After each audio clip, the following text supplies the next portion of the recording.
In this video, I will be going to discuss about analysis of variance.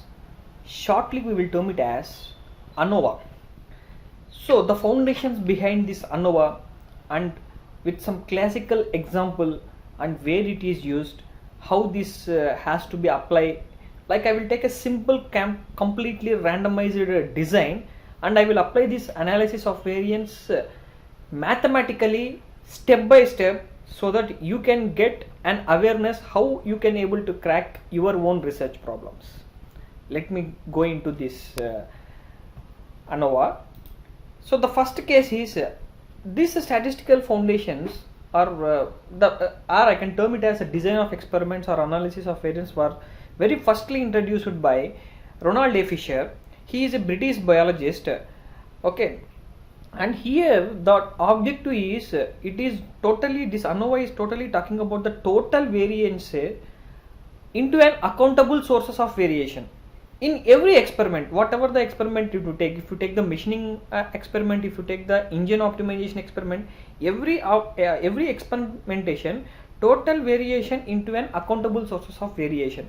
So if you don't know that accountable sources of variation, we cannot able to statistically present this particular data.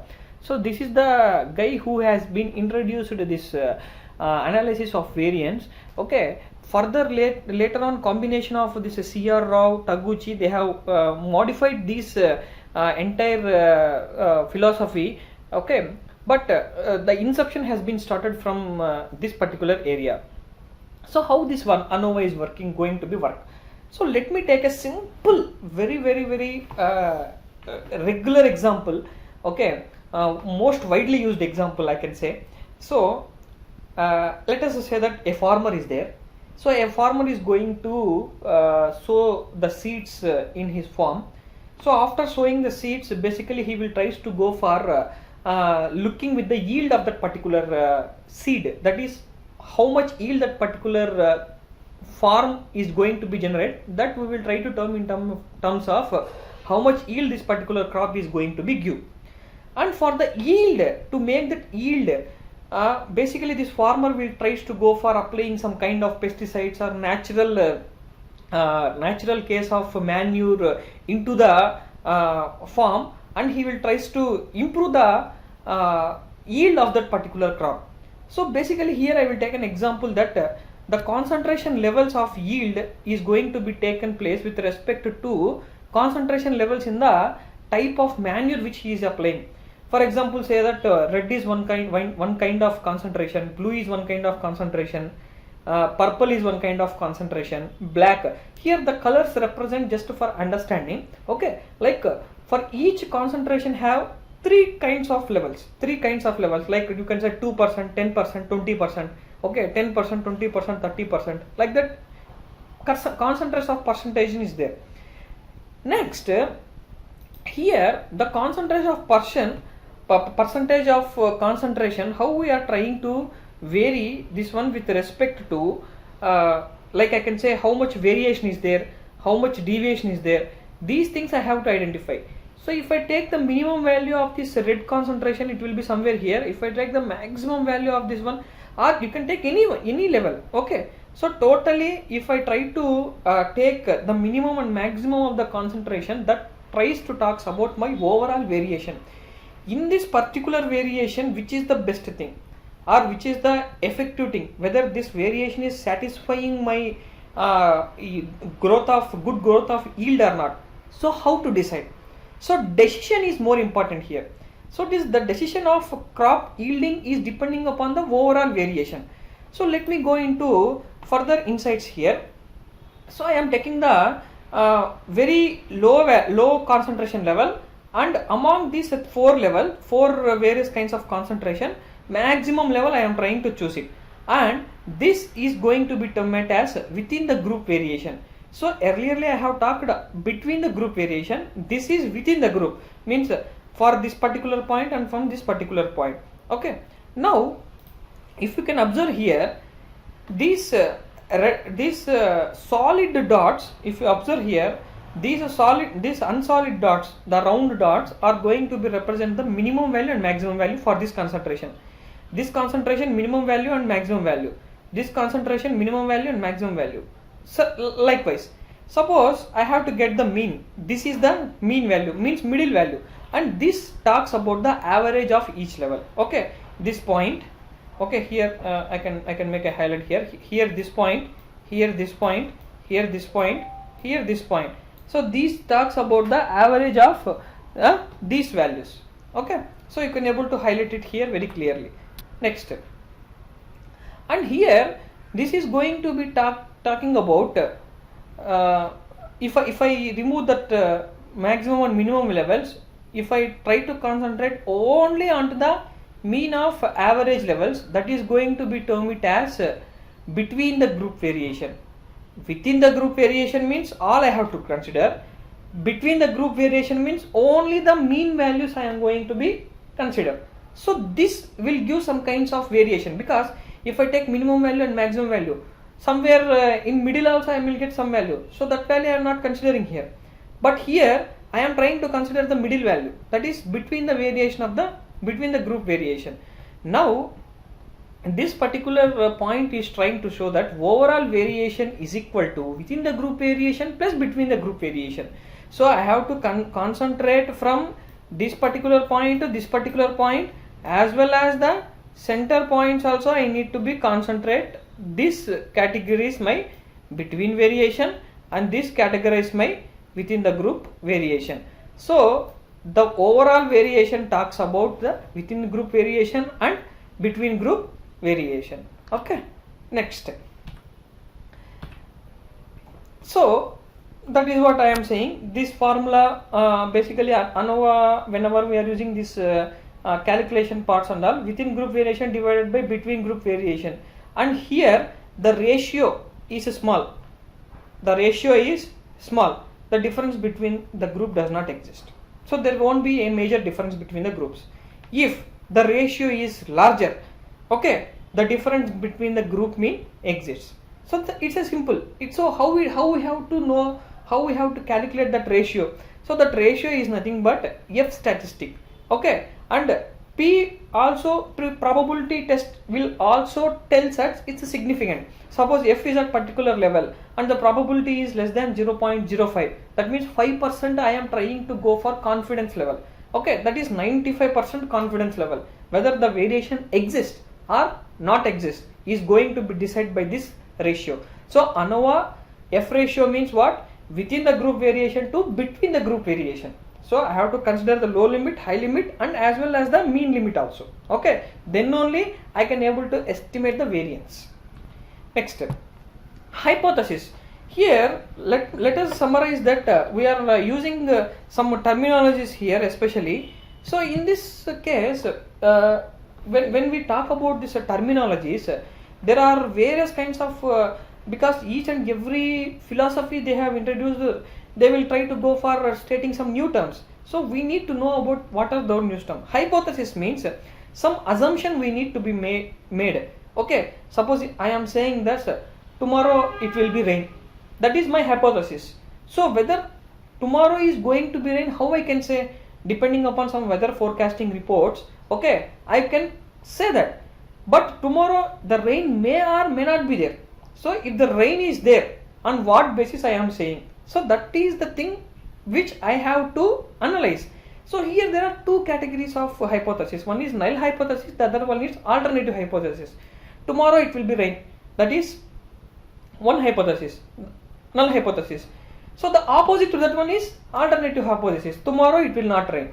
That's all. So only two categories we will observe. Whether in the research problems, machining and research problems, we will try to concentrate that if I try to conduct this kind of experiment, maximum is the best. If not maximum, then the minimum value only. So that is the kind of hypothesis, null hypothesis and alternate hypothesis. Okay. Next, go me with one example, a simple example to understand. So in the previous example we are talking about the concentration and yields. So H naught means what? Means there is no significant difference between the concentration levels and yield. Means concentration levels if we are not varying means yield will not get affected or yield will not show any effect. That is one hypothesis, null hypothesis. Whereas H1 will be, there will be some kind of a significant difference. We all know that because we have taken a regular example, yield and concentration, because if concentration is more only, then yield will be good. If I am not doing more concentration on the crops, what happen? Yield will, we don't fetch to get a good yield. So that is a known example, that one. So that's why I have taken H0 is a null hypothesis, H1 is a alternative hypothesis. One should be yes, one should be no. Then we will try to apply a formula here. Formula means some kind of a procedure.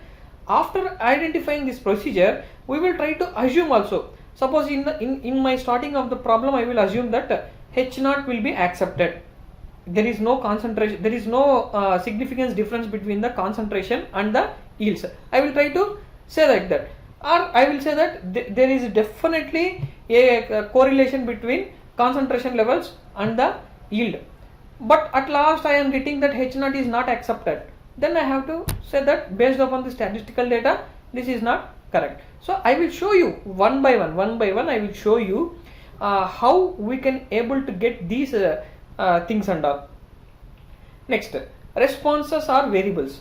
So responses are variables means most probably in most of the experimental data, we are going to measure some output. For example, here in our example, concentration, after doing the concentration, we are going to measure the yield. So that yield will become our response variable. Yield is our response. Our response are variables, our response variable, sometimes they will try to term it, or sometimes in generalized case, we will simply term it as outputs. What are the outputs you have measured? Next, factor. So factor is the term which is going to influence the output. So influence the output means it is nothing but an input. So influence the output. So I am trying to change something. For example, now the room is dark. If I try to press a switch, what happens? The light glows. Now what is the thing?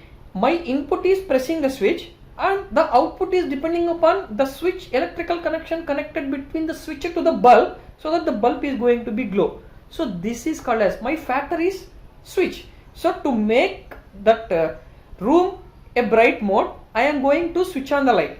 Okay. So once I switch on the light, it will be glown. So that is called as a factor. Factor is a case which is going to influence the outputs. Next one, treatments, or sometimes it is going to be termed as a levels also.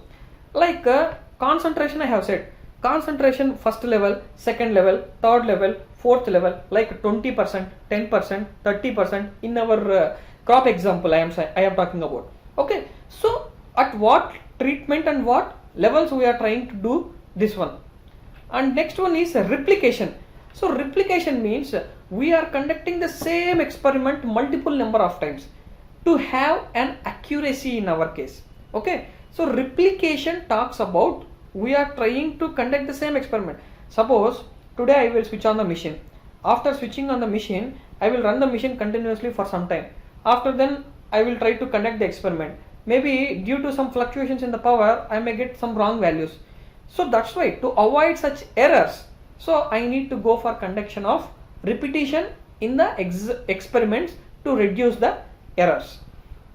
Next, what are the various kinds of ANOVAs? So simply there are two categories of ANOVAs, one-way ANOVA and two-way ANOVA. So one-way ANOVA talks about single factor. Single factor means only one factor will be there, which analyze the difference between the two groups. For example, in the case of a bottle manufacturing, how many batches it has to be taken or how many number of batches required to size the bottle. Okay, a bottle is there, a definite size is there, how many batches are required. That is a simple example. Next one, two factors means in the previous example I required only size of the bottle, but here I require size and shape of the bottle. So size is one factor, shape is another factor. So two factors analyzing the difference between the two or more groups. Okay, so in the earlier case we will have only one as a dependent variable. Here we will have two independent variable. In the previous case we will have only one independent variable. So that is the difference between one-way ANOVA and two-way ANOVA. And where are its applications? ANOVA applications. See, ANOVA has been introduced by Fisher. He is a biologist. So this biologist, he has conducted the statistical experiment and introduced this ANOVA into various kinds of automobile industries, various kind of marketing, machining process materials, cutting tool life, production, inventory, project management, finance, inflation and economic growth, food processing, quantity, delivery of products, and so on. There are many number of applications. I am trying to cite only few here. Next, so we will take a simple completely randomized design example, and these are the formulas which they have formulated for that particular example. Total sum of the squares. I will let you know why these formulas are useful for us, because right now we don't get understand why these formulas are using. So sum of squares of levels, sum of squares of errors. So we know that error, in every case error will be there. We have to reduce that error. Levels means concentration treatments, I have said no. So how many levels in concentration, how many first level, second level, third level, like that. Next, this is one formula for mean, and this is from one formula for mean sum of the squares. How these formulas are going to be applied in our problem, I will try to discuss step by step in the next example. I will take some example, because without example we cannot furnish it. And here, as I have said, that A is the number of levels, N is the number of data under each level. So for example, if I am conducting 10 experiments, so N will be 10 experiments, because how much amount of data is available. So N, again capital N is total number of experiments. Suppose I am doing 3 replications for the 9 experiments. So 9 into 3 is 27. So capital N talks about total number of observations, means totally I have done 27 experiments. Like that we have to estimate the A, N and capital N. Okay. Next, I will take a simple example here, and these are the formulas. Earlierly I have given the descriptive formulas. Now it is in terms of some coded formulas. So I will take a simple example. Let me wait. So after that we have to tabulate this one into the column like this, into a table like this. Okay. So between the levels, within the levels. Okay. Between the levels means the levels variation, and within the levels inside. So sum of the squares, degrees of freedom anytime it will be level minus 1. Okay. And for the error it will be A into N minus 1. Mean squares means this sum of the squares divided by degrees of freedom. Mean sum of the squares is nothing but sum of the squares divided by degrees of freedom. F ratio is nothing but mean sum of the squares divided by sum of the levels. So whatever this value is there, this is our calculated value. Now we have to take this value and compare that one with the standard value. If you type it in Google, F ratio table, you will get one table. So by seeing that particular table we have to compare, because I will say that initially in the case of H0 and H1, H0 is talking about the concentration levels, H1 is not talking about the variation in the concentration levels. So how it has to accept it? So here it is trying to depend upon the F ratio. I will show it in the example so that you will get some clear idea. Now let us take a simple example. Okay, very simple example. A company facing the problem in grading the operators in terms of their job, that is the machinability aspect of a surface finish of a product. So a company is there where a group of workers are working. So they have to grade their operators depending upon how efficiently they have manufactured the product. That too, they have chosen one factor called as surface roughness. One factor called as surface roughness. So the company collected the data for 4 weeks from the 16 operators with 4 grades called as A, B, C, D. And the levels also they have given treatment 1, treatment 2, treatment 3 and treatment 4. For A operator it is having 4 levels, for B operator it is having 4 levels, for C operator it is having 4 levels. Like that, from 16 operators, 16 kind of level, say 16 kind of data they have collected. Like this. And here null hypothesis, what we will say is all levels are equal. Okay, levels means the concentration parts are equal. Whereas alternative hypothesis means levels is not equal. If I am getting F ratio less than 1, then it will be accepted, otherwise it will be rejected. So that is depending upon this particular problem, and this I have extracted from this particular book as an example for you. Next, now first thing what I have to do is I have to calculate the SS total, sum of squares total. So how I have to calculate the sum of squares totals? Here summation of I is equal to 1, summation of j is equal to a. So here if you can see, A is number of levels, N is number of levels under each data, number of data under each level. For example, in the level 1 we'll have 1. A means level, how many levels? 4 levels, like that we have to consider. Okay, next. So here y dot dot we will take summation of I is equal to 1 to j for summation of j is equal to 1 to j y ij. So this entire thing I will try to sum 23 plus 30 plus 35 plus 28 plus 34 plus, like that I will take all the things sum. I will get 5 and 12. This y double dot can be used here. That is the thing why I have to choose the initial formula. Similarly, I have to calculate the y ij also. So y ij, what I have to do? I have to square it. So 23 square plus 30 square plus 35 square plus 28 square. So like that and so on up to last value 34 square. I will get this value. Okay, 17322, and here I will get 5122, and these values I will use it here.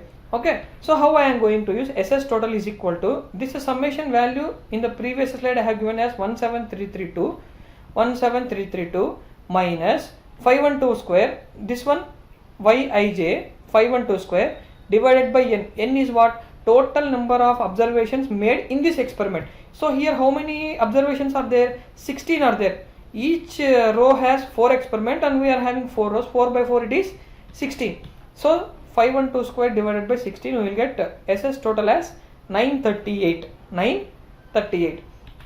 Next one is I have to calculate y1 dot. Y1 dot y it is required, means it is required for the next formula. Okay, so y1 dot y at first treatment level. Y at first treatment level. Okay, so this is our first operator. Sorry, dot 1 means I j. Okay, I j. I is row, j is column. So now I am talking about 1. 1 means I have to go with column. So 23 plus 34 plus 45 plus 34, that is 136. Similarly y2, 30 plus 20 plus 30 plus 20. y3, 35 plus 25 plus 25 plus 45. y4, 28 plus 40 plus 40 plus 34. These are the values I am getting for the y dot.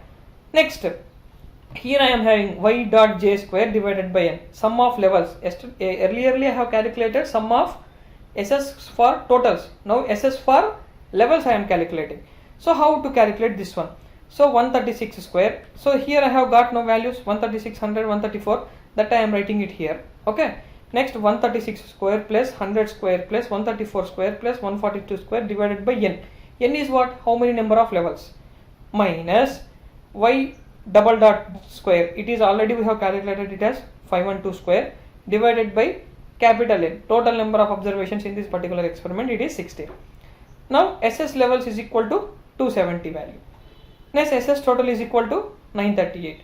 SS error, how to calculate? Error is equal to SS total minus SS levels, that is 938 minus 270. We will get the value as 268. Now we will come to the table.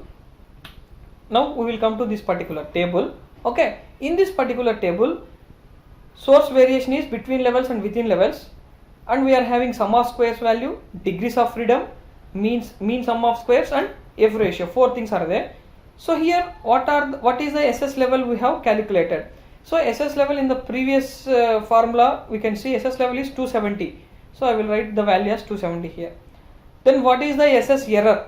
668. Here we have calculated 668.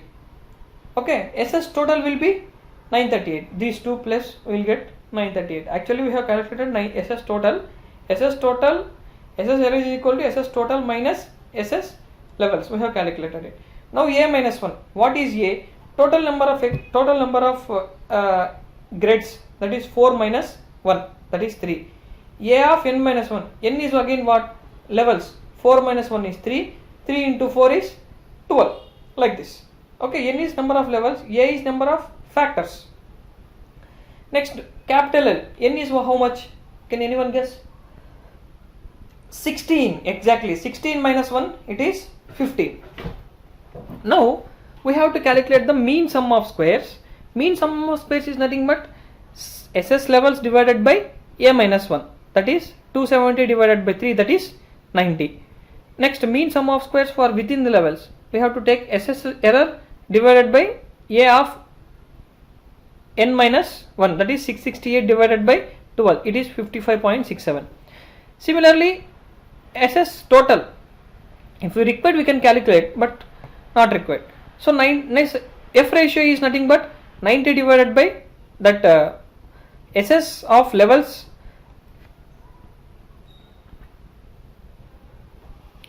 So SS of MSS of levels divided by MSS of within the levels, will get this F ratio. Now this calculated F ratio is 1.617. Next, at 5% probability, that is 95% confidence level, we will try to identify the degrees of freedom will be between levels will 3 and within levels will 12, 3, 12. So we will open that F ratio table, and at 3 and 12th level, what is the ratio? 3.49. Now here, if you try to come to a conclusion, F ratio calculated means this 1.67 is less than F 0.05, that is this one. We have calculated as 1.67, but we have got it as 3.49. Hence, the null hypothesis H0 can be accepted. Suppose if it is greater than F calculated is greater than F ratio from the table, the null hypothesis H0 should be rejected. So what is the null hypothesis we have considered there? All the levels are different.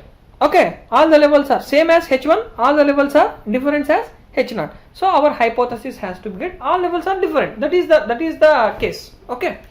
So like this we have to conduct our analysis of variance. So now I will copy the same data in Excel sheet, because now you know the mathematical background behind this formula, so that we can easily apply it to any particular problem. What I will do is the same problem I will try to solve it in the Excel software also, how easily we can able to solve it. And one more thing, for two-way ANOVA we have a slight change in the table. In the two-way ANOVA, what we will have? One factor, second factor, and interreaction of the factor, and A and B interreaction as well as within the factor. So like that 4 sources we will have. So depending upon these forces, automatically the values also will be changed. So here we will get 2 F ratios. Okay, so 2 F ratios means 2 times of hypothesis we have to take. So that is again a different case. Here we are not discussing, because this ANOVA itself, it's a very huge topic. We are discussing only the things, only very basic concept here, how we are getting to make this one-way ANOVA analysis. We are directly entering into the Minitab or some kind of a statistical software we are depending. So that depending on the software that directly gives it, but the theoretical concept, the mathematical procedure and all, for one problem I have explained it here very clearly. You go through this problem very clearly, then you can able to apply your ANOVA to any of your research problems. Okay, now I will open the Excel sheet and I will try to give the explanation how we are calculating this one in the Excel sheet. So this data, whatever the data I am having here, this data I am copying it here. Okay, as a points I am copying here. No, not required to go for treatments or some kinds of errors and all. Okay, simply I am just copying the numerical data here as it is like this. Okay, we know that it is level wise. Okay, I will change it as level 1, level 2 like this, or simply L1. Okay, L2, L3, L4, like that level wise. So we are in the row wise. Now what I will do is I will go to the home tab. In the data tab, you check that whether your Excel software is having this tab or not, data analysis tool. If not, what you will do is go to file, go to options. In the options, go to add-ins. In the add-ins,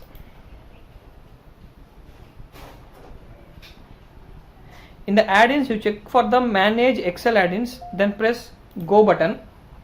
Okay, here you have to check this one, analysis tool pack, and click OK, so that it will take some 2 to 3 minutes of time, and then your analysis tool pack database will be updated.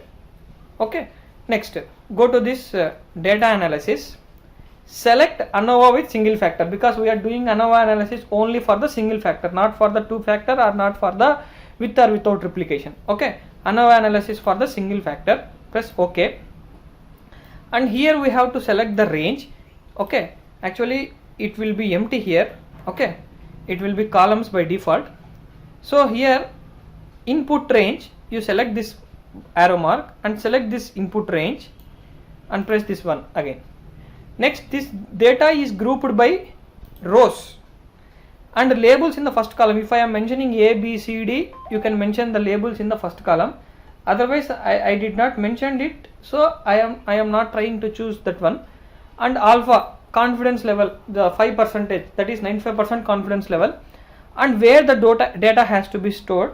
It can be stored in a new workbook, or it can be stored in a same output. Simply you press output range and you give the output range somewhere starting from here. Okay, so that in the same worksheet only it will be saved. Press OK button.